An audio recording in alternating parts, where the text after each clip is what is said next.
Bienvenidos al canal de Asesorías Prexun. El día de hoy vamos a estar viendo algunos reactivos en cuanto a la parte de estructura y manejo de la lengua. Y soy la maestra Raquel Chaires en el área de español. En este caso, analizaremos las preguntas de estructura de la lengua.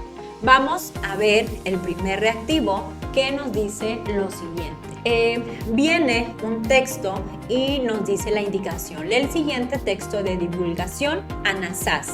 Y luego viene una pregunta en la parte de abajo. Dice, una de las probabilidades por las que el pueblo Anasazi desapareció se debe a... Bueno, este texto nos habla del posible motivo por el cual esta civilización o este pueblo desapareció.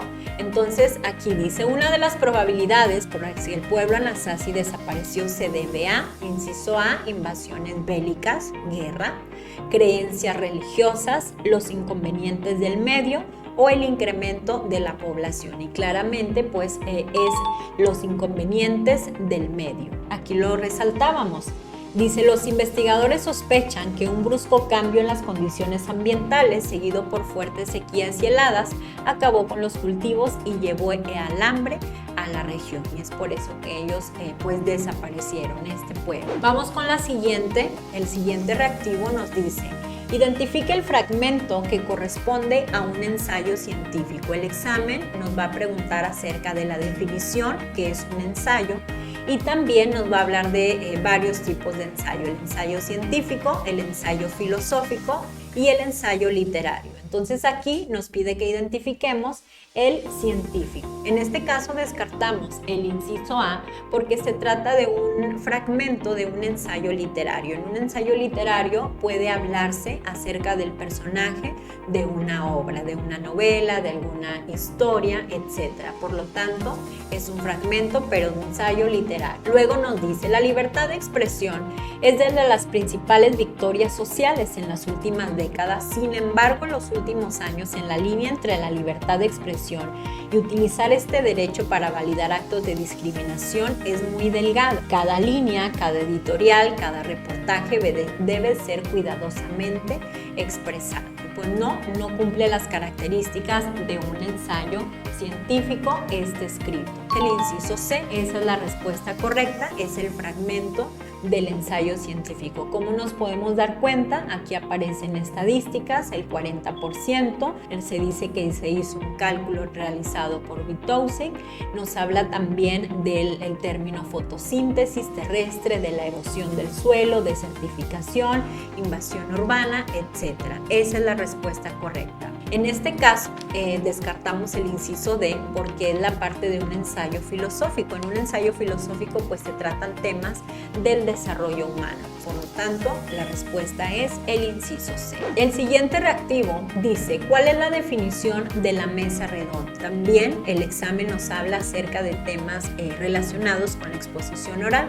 Y una de las estrategias de exposición oral pues es la mesa redonda. Bueno, aquí la respuesta la encontramos en el inciso A. Grupo de estudiosos, en otro momento lo pueden encontrar como la palabra expertos, que expone diversos temas de un campo disciplinar para aportar mayor conocimiento sobre el mismo. En una mesa redonda, todos los participantes tienen la misma oportunidad de participar, la misma importancia se le da a cada uno de ellos y aquí no se trata de debatir, sino se trata del intercambio de opiniones. Ellos aportan su conocimiento acerca del tema o algún área específica. Entonces todos se van empapados con la información que cada uno de ellos proporciona. Veamos el siguiente reactivo que nos dice, relaciona los siguientes fenómenos semánticos con sus características. Algo que también se hace muy presente dentro del examen, el tema de semántica. Los parónimos, polisemia, homonimia,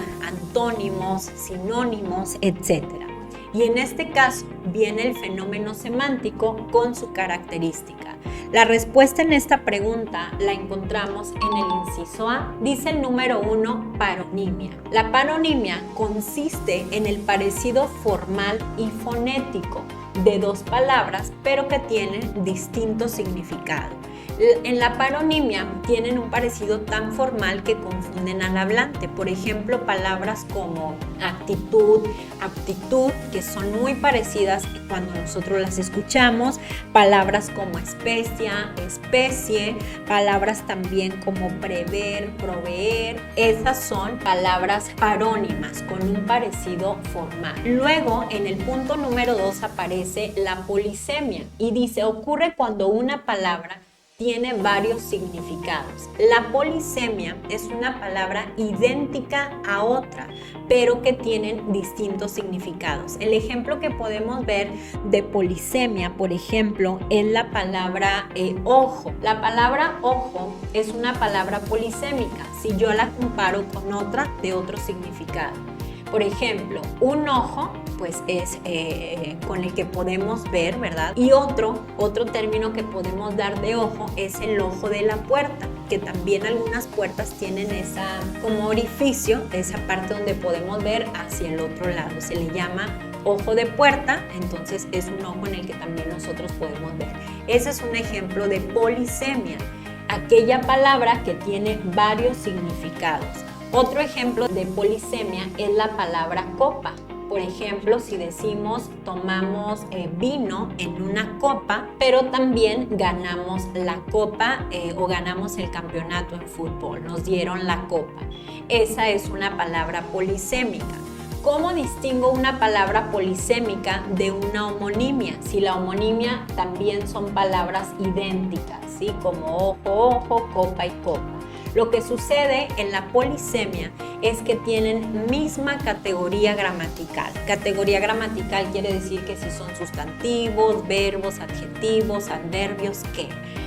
Aquí los dos casos que yo les di de la palabra ojo, en ambos es un sustantivo. Un ojo que es donde nosotros podemos ver un órgano, o bien el ojo de la puerta. En ambos ejemplos es un sustantivo. A diferencia de la homonimia en el inciso B, que dice ocurre cuando dos palabras se escriben igual, pero significa cosas distintas. Si ustedes se dan cuenta, tiene la definición muy parecida incluso a homonimia. Ahora veamos ejemplos de homonimia. En homonimia también vemos que la palabra es idéntica. Yo escribo llama y ya. La primera, yo les puedo decir, fuimos al zoológico y vimos una llama, un animal, un sustantivo. Pero les puedo decir, no, pues llama a tu trabajo, a ver qué te dicen. Y esa es una llama de llamada, del verbo llamar. La homonimia tiene distinta categoría gramatical. En este caso hablamos de un sustantivo y en este segundo ejemplo del verbo. Un siguiente ejemplo de homonimia, palabra sobre y sobre, ¿sí? Si yo digo un sobre para guardar dinero es un sustantivo en este caso y lo dejé sobre la mesa es un adverbio de lugar. Tiene distinta categoría gramatical. De esa manera vamos a distinguir la polisemia de la homonimia. Y nos queda el inciso D, dice la similitud en el significado de dos palabras que se escriben diferentes. Ese pues la descartamos, no lo tomamos en cuenta porque nos habla de un sinónimo.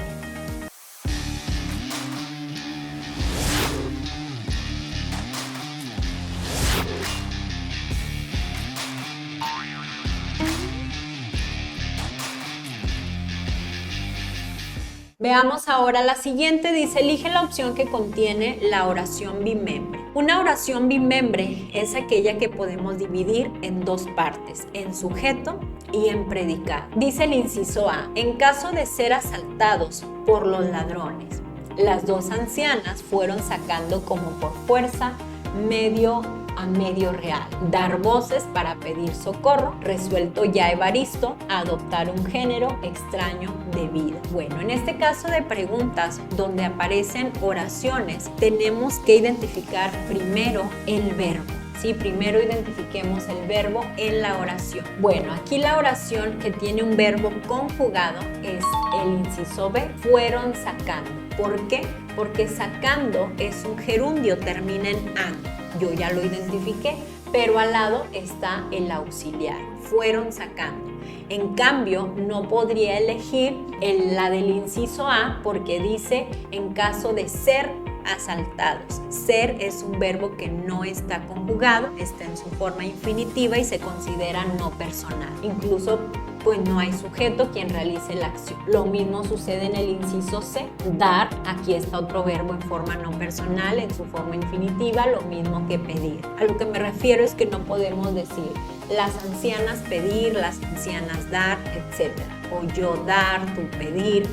Resuelto ya Evaristo adoptar, aquí está nuevamente el verbo en forma infinitiva, adoptar. Identificamos como respuesta correcta el inciso B. El sujeto son las dos ancianas, este es el sujeto. Fueron sacando es el verbo, fueron sacando por fuerza medio a medio real, es todo el predicado. Esa es la oración bimembre, la que puedo dividir en dos partes. Vamos con la siguiente, el siguiente reactivo dice: ¿a qué elemento del proceso de comunicación corresponde la siguiente definición? También cuando nosotros llevamos a cabo comunicación con alguien más, con un receptor, influyen diferentes elementos: el canal, el mensaje, el código, el ruido, el contexto, etc. Entonces aquí nos dice a qué elemento del proceso de comunicación corresponde la definición. Dices todo lo que se habla o alude y permite que los signos adquieran un determinado significado. Aquí la respuesta la encontramos en el inciso C y es el código. Quiere decir que es la forma en que yo doy a conocer mi mensaje. Puede ser a través de un idioma, el español o el francés o el inglés, es el código en el cual nos comunicamos, o también a través del lenguaje de señas. Por ahí podemos ver las personas con capacidades diferentes, ese es el código que ellos utilizan. Entonces a eso se refiere, lo que permite darle significado a nuestro mensaje. El contexto no lo elegimos, es el lugar donde se lleva a cabo la comunicación.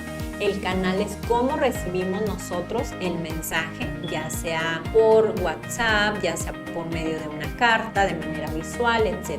Y el ruido es aquellas interferencias que hacen que no podemos escuchar el mensaje, que no nos llegue. Veamos el siguiente reactivo que nos dice: selecciona una de las características propias del debate. Hablábamos acerca de las estrategias de exposición oral, bueno, una de ellas es el debate. Y la respuesta está en el inciso D. Deben presentarse puntos de vista divergentes donde cada uno de los ponentes debe presentar sus argumentos y defender su postura. A diferencia de la mesa redonda, que ahí solo se intercambian ideas. Entonces aquí concluimos las preguntas que podemos encontrar, los reactivos que podemos encontrar dentro de los exámenes, en este caso de admisión, en la parte de estructura y manejo de la lengua. Esperando que esta información les haya sido muy útil, despejando alguna duda que pudieran haber tenido sobre alguno de los temas aquí presentados. Si fue así, pues pueden regalarnos un like en la página. Sería todo mi parte, que tengan buen día.